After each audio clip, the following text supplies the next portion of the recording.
आ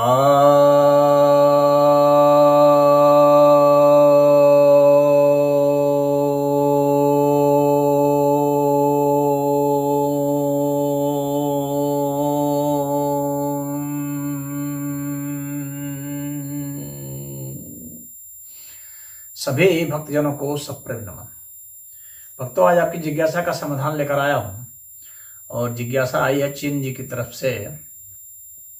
ये लिखते हैं कि नमस्ते, राम जी का प्राण प्रतिष्ठा के बाद हुए मोदी की भाषण के वक्त उनके करीब एक आचार्य महामंडलेश्वर और स्वामी अगड़ानंद जी बैठे थे के करीब।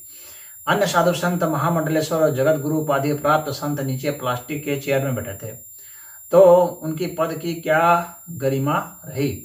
शायद इसलिए शंकराचार्य वहां नहीं आए थे। और क्या शंकराचार्य सही में हिंदू धर्म के साधु संतों का प्रतिनिधि हैं और सबसे बड़ा पदवी है।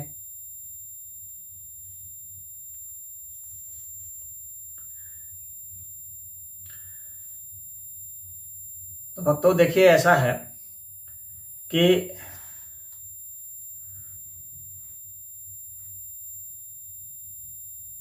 भगवान के दरबार में जो गए हैं, भगवान के कार्य में जो गए हैं, वहां पर अहंकार को त्याग करके ही जाना चाहिए। यह अहंकार होता है जो कहता है मुझे बड़ी कुर्सी चाहिए, बड़े गद्दे चाहिए, बड़ा ऊंचा आसन चाहिए। ऊंचा आसन बैठने से आदमी ऊंचा कैसे हो जाएगा? ऊंचा आसन पर बैठने की डिमांड जो है सिर्फ अहंकार करता है। अगर कोई ज्ञानी है तो वह नीचे भी बैठा है तो ज्ञानी ही है। ऐसा नहीं है कि वह ऊंचा बैठेगा तो ज्ञानी होगा। और कोई मूर्ख है, अगर उसको ऊंचे पद आसन पर बैठा दिया जाए तो उससे वह विद्वान नहीं हो जाएगा, उससे वह कोई संत नहीं हो जाएगा। संत है तो वह संत है, वो चाहे लेटा है, चाहे बैठा है, चाहे खड़ा है, चाहे प्लास्टिक की कुर्सी पर बैठा है या फोम वाले। तो प्लास्टिक और फोम क्या है? चाहे फोम पर बैठा दो, चाहे प्लास्टिक पर बैठा दो, चाहे लकड़ी की कुर्सी पर बैठा दो, जो संत है वो संत ही रहता है। और जब परमात्मा के कार्य प्रयोजन के लिए वहां उपस्थित है तो इन सब क्षुद्र चीजों के ऊपर जो वास्तविक संत होते हैं वे ध्यान नहीं देते हैं। जहां उपलब्ध है, जो उपलब्ध है, वहां तो वह ईश्वर की भक्ति में रमा हुआ है व्यक्ति। और वहां क्या, वो बाहर भी है तो रमा हुआ है, जो संत होते हैं। और जो सामान्य आदमी होते हैं वे ही लोग ये सब सोचते हैं, अच्छी बातें, कि मैं यहाँ बैठता, वहां बैठता, वहां बैठता। ये राजनीतिक लोग इस तरह से सोचते हैं, इसीलिए वे अपने लिए ऊंचा आसन रखते हैं कि वहां बैठेंगे तो हम बड़ा हो जाएंगे, क्योंकि हम दिखेंगे चारों ओर से। तो इस तरह की भावना उनकी होती है जो स्वयं छोटे होते हैं।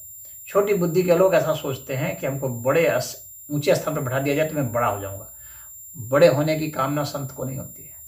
संत को तो एक ही कामना होती है, संत होने की, और कुछ कामना नहीं होती है। और संत वही होता है जो सत्य और न्याय पर और भक्ति पर जो टिका हुआ है। तो सत्य तो चाहे नीचे बैठा दो, चाहे ऊपर उठा दो, उसके लिए वही बराबर है।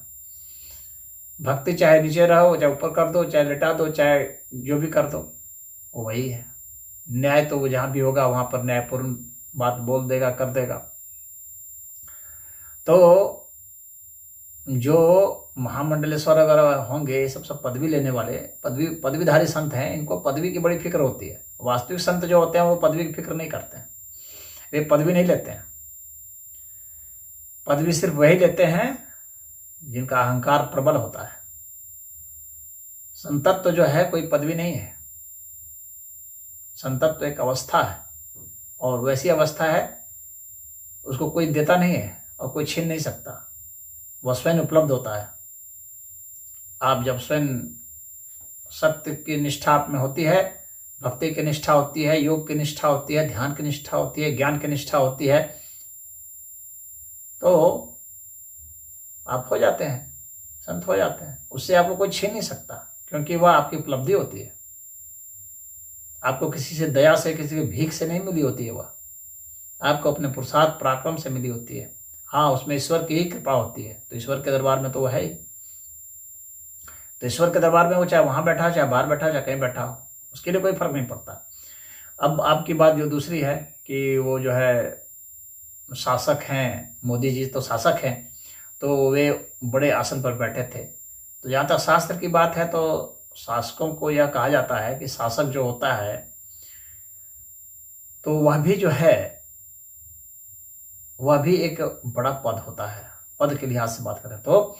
और कहा जाता है कि वो परमात्मा का उसमें भी एक विशेष अंश होता है, विशेष कृपा होती है। यूं ही कोई शासक नहीं बनता, तो उसको भी विष्णु का ही वह एक अंश माना जाता है। जो शासक होता है वो उसको भी विष्णु का एक अंश माना जाता है, क्योंकि वो इतने इतने का पालन कर रहा है, इतने इतने के लिए नियम बना रहा है, इतने इतने के जीवन को प्रभावित कर रहा है, तो उसको हल्के में नहीं लेना चाहिए। तो जो मोदी जी हैं उनको भी हल्के में नहीं लेना चाहिए, क्योंकि वो हर क्षेत्र को प्रभावित कर रहे हैं। ऐसा नहीं है कि वो किसी एक ही क्षेत्र को प्रभावित कर रहे हैं, और बहुत बड़े स्तर पर प्रभावित कर रहे हैं, पूरे देश को नहीं बल्कि विश्व को प्रभावित कर रहे हैं। तो वैसे को यह नहीं सोचना चाहिए कि इसका कोई वैल्यू ही नहीं है। तो मोदी जी को भी हल्के में नहीं लेना चाहिए। तो और वहाँ जो संत गए थे, ठीक है, अपने स्थान पर जो पदवी, जो संत नहीं थे, जो पदवीधारी संत जिसको कह रहे हैं आप, तो वे पदवीधारी भी तो अपने अपने संप्रदाय के थे, तो वहाँ पे गए और उनका खुद का चुनाव था। वहाँ पहले से तो ये तय नहीं किया गया था कि भाई आपको सबसे ऊंचे आसन पर बैठाया जाएगा। आप वहाँ भगवान के लिए गए हैं ना, कि आसन खोजने के लिए गए हैं। तो उनको भी पहले से पता था कि भाई ये हम मोदी जी के बाद ही हमारा नंबर रहेगा। तो आपने खुद चुना था। अगर आपको इतना ही था तो आप नहीं जाते, जैसे शंकराचार्य नहीं गए। शंकराचार्य को इतना गुमान है कि उनको भगवान से ज्यादा जरूरत अपने पद की है, भगवान से ज्यादा जरूरत उनको कुर्सी की है। इसका मतलब है कि आस्था, भक्ति, सत्य जो है वो उनके लिए महत्वपूर्ण नहीं है। उनके लिए भगवान राम महत्वपूर्ण नहीं है, उनके लिए अपनी गद्दी महत्वपूर्ण थी, अपनी कुर्सी महत्वपूर्ण थी। तो वे अपनी प्रतिष्ठा बचा रहे थे। अरे भगवान की प्रतिष्ठा देखो, मां भगवान की प्राण प्रतिष्ठा में तुम अपने प्राणों को डालो। अपने प्राणों को तो प्लास्टिक की कुर्सी पर और जो है फोम के गद्दे पर डाले हुए हो, या सोने का सिंहासन पर। तो ये वे लोग हैं जो वास्तव में भक्त नहीं है, इनकी भक्ति वास्तव में नहीं है, जो कि गद्दी और कुर्सी और सिंहासन और आसन देख रहे हैं। वास्तव जो भक्त होता है ना, वो तो धूल में भी लौटेगा और मस्त रहेगा। उसको इन अहंकारी चीजों से उनको कोई मतलब नहीं होता है, वो अहंकार से आगे जा चुका होता है। अब आपकी बात की बात है कि शंकराचार्य क्या हिंदुओं के सर्वश्रेष्ठ पदाधिकारी है? तो नहीं। शंकराचार्य तो जब आदि शंकराचार्य आए उसके बाद से ये पद हुआ, और सनातन धर्म तो पहले से ही है। सनातन धर्म की तो पूरी परंपरा रही है, और ये किसी एक मत विशेष के हैं। ये तो एक मत विशेष के हैं।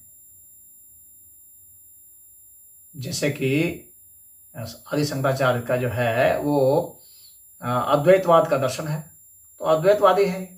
अद्वैतवादी में यह है। और अद्वैतवादी भी देखिए कहाँ इनका तो द्वैत सामने प्रकट हो रहा है कि ये जो है भगवान राम के उसमें नहीं जा रहे हैं। इनका द्वैत प्रकट हो रहा है कि जहाँ पर अद्वैतवाद की बात होगी तो वहाँ पर इनको द्वैत दिखने लगा, कुर्सी दिखने लगी, प्लास्टिक दिखने लगा, फीता कौन काटेगा, दीपक कौन जलाएगा, तो यजमान कौन बनेगा, तो तिलक कौन लगाएगा, तो ये सब दिखने लगा। तो ये सब द्वैतवाद ही तो है, और क्या है? द्वैतवाद क्या होता है?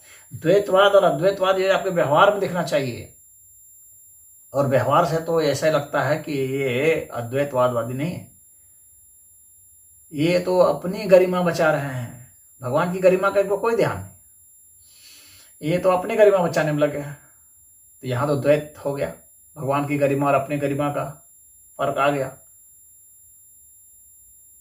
अब कोई कहेगा कि नहीं हम तो अपने घर से ही भज लेंगे। ठीक है, घर से भज लोगे, कोई हर्ज नहीं है। सारे संत वहां थोड़ी चले गए थे, जिनको निमंत्रण मिला वही गए थे। लेकिन जिनको निमंत्रण मिला और वो जो नहीं गए, सिर्फ इसलिए नहीं गए कि हमको बड़ी कुर्सी नहीं मिल रही है, तो इसका मतलब क्या है? इसका मतलब है कि वह व्यक्ति जो है वास्तविक अर्थ में संत नहीं है, वह कहीं ना कहीं वो पॉलिटिशियन है। और वह जो है अच्छा पुजारी भी नहीं है, और जो है जब आप सनातन धर्म को रिप्रेजेंट कर रहे हैं तो आपको वहाँ होना चाहिए। अब ये कहना कि भाई हम लोग जाएंगे तो हम लोग ही वो करें, मोदी नहीं करें, तो यह जो है वहाँ कौन करेगा कौन नहीं करेगा इसका, वहाँ जो जिस पंथ का है, जैसे वो वहाँ के जो अयोध्या के और वैष्णवी सब जो हैं, क्योंकि ये सब शंकराचार्य सब तो अपने को वैष्णवी नहीं मानते हैं, ये तो शैव मानते हैं और अद्वैतवादी मानते हैं। तो अभी इनका मठ तो वो है नहीं, तो वहाँ के जो मठ वाले हैं तो वे फैसला करेंगे। ये भी अपने को जगत गुरु कहते हैं, शंकराचार्य सब भी, और रामभद्राचार्य जी जिससे हैं तो वे भी अपने को कहते हैं कि हम जगत गुरु हैं। तो वो चाहे रामानंदी संप्रदाय के हों, तो अब वहाँ पर उनकी चलेगी भाई, जिन्होंने मुकदमा जीता है, इनके बल पर जीता है। तो सनातन धर्म के शंकराचार्य भी हैं, ये भी सम्मानीय हैं, नो डाउट सम्मानीय हैं, लेकिन इसका अर्थ यह नहीं है कि सबसे सम्मानित है। सबसे सम्मानित क्या होता है? जितने भी पंथ हैं उन सबके पंथ के सबके अपने अपने आश्रम है, सबके अलग अलग संप्रदाय हैं, और उसके अपने अपने जो है धर्मगुरु हैं, और सब अपने में सोचते हैं कि मैं ही श्रेष्ठ हूँ। तो ये जो श्रेष्ठता बोध है ना, वास्तव में ये कोई श्रेष्ठ नहीं है। जो अपने ही सोचे, अपने ही कहे कि मैं श्रेष्ठ हूं, वो क्या श्रेष्ठ होगा? श्रेष्ठ वो होते हैं जिसको दुनिया कहती है, जो अपने ज्ञान से के कारण, जो ज्ञान को श्रेष्ठ बनाता है। ईश्वर श्रेष्ठ हैं, तो आप ईश्वर के कारण जाते वहां। भगवान राम की प्रतिमा की प्राण प्रतिष्ठा हो रही थी, वहां पहुंचते, आपको जो आसन मिलता उससे शंकराचार्य जो है वो एक आदर पाते, सब लोगों के दिलों में जगह पाते। संत वो होता है जो दिलों में जगह पाता है, माइंड में नहीं। वो बड़ा छोटा किसी सोने के सिंहासन पर बैठने से कोई बड़ा नहीं हो जाएगा। आप जमीन पर ही बैठते और जमीन पर बैठ करके मोदी से ज्यादा महत्व हासिल कर सकते थे। अगर शंकराचार्य जाते और कहते कि नहीं मैं तो जमीन पर बैठूंगा, मैं धूल में लेटूंगा, मैं धूल में बैठूंगा, क्योंकि मैं भगवान राम के लिए यहाँ पर आया हूं, तो वो ज्यादा चर्चा में होते, लोगों के दिलों में ज्यादा जगह पाते, लोगों के मन में उनके प्रति ज्यादा श्रद्धा आस्था जागती। कहती ये है हमारे संत कैसे होने चाहिए। भारत की गरिमा, भारत के जो अध्यात्म की जो गरिमा है वो ऐसे संतों की वजह से है। अध्यात्म इसी को कहा जाता है। अध्यात्म कभी भी वह नहीं कहता कि मैं बड़े पद पर बैठूंगा, बड़ी कुर्सी पर बैठूंगा, बड़े ऊंचे आसन पर बैठूंगा, ये नहीं कहता। वह तो उसको आसन देने वाला जो है वो अपनी श्रद्धा से, आस्था से कहता है कि आप यहाँ पर बैठिए, क्योंकि वह उसके ज्ञान का, उसकी भक्ति का, उसके सत्य न्याय का सम्मान करता है, तो वह उसको आसन देता है। जहां देता है वहां बैठ जाता है, नहीं देता है तो नीचे ही बैठ जाएगा, क्या फर्क पड़ रहा है। और वह जितना नीचे बैठेगा, जितना विनम्र होगा, श्रद्धा उतनी ज्यादा लोगों में जागृत होगी, भक्ति उतनी ज्यादा जागृत होगी। और जो जितना बड़ा होता है, जैसे देखिए मोदी जी जो हैं वो जाते हैं तो वो मजदूरों के ऊपर भी फूल बरसा रहे हैं।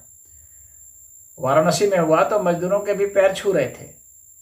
तो ऐसा होना चाहिए ना, इस तरह की विनम्रता होनी चाहिए, ये सीखनी चाहिए मोदी जी से। संतों को कहना मुझे मतलब खराब लग रहा है, वास्तव में ये सब चीजें तो संतों को सिखानी चाहिए, और करके सिखानी चाहिए, बोल के नहीं, तब जाकर के होता।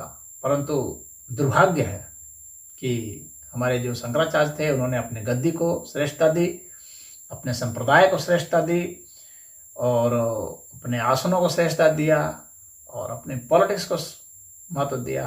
उन्होंने एक तरह से रामलला का बहिष्कार कर दिया, और इसकी ही सजा उनको मिलेगी कि वे लोगों के दिलों में वो स्थान जो शंकराचार्य का था वो गंवा बैठे।